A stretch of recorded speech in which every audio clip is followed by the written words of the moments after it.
ودخل معه السجن فتيان قال أحدهما إني أراني أعصر خمرا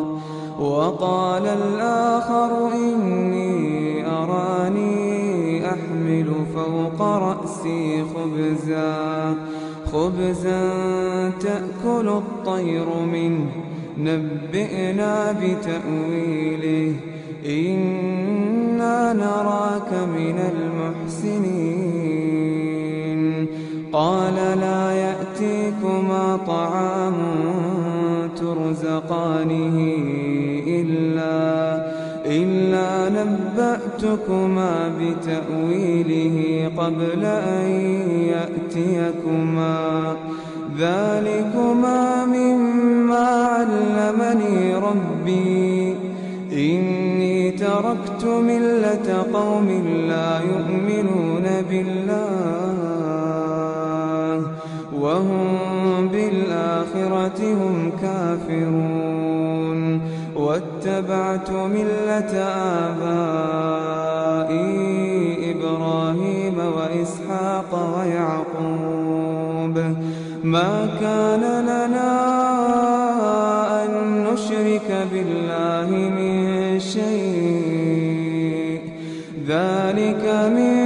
فضل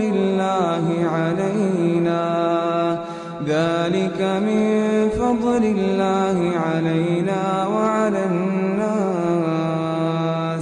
ولكن أكثر الناس لا يشكرون يا صاحبي السجن أأرباب متفرقون خير أم الله الواحد القهار ما تعبدون من دونه إلا أسماء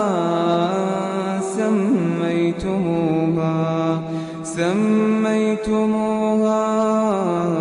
أنتم وآباؤكم ما أنزل الله بها من سلطان إن الحكم إلا لله أمر ألا تعبدوا إلا إياه ذلك الدين القيم ولكن أكثر الناس لا يعلمون يا صاحبي السجن أما أحدكما فيسقي ربه خمرا وأما الآخر فيصلب فتأكل الطير من رأسه قضي الأمر الذي فيه تستفتيان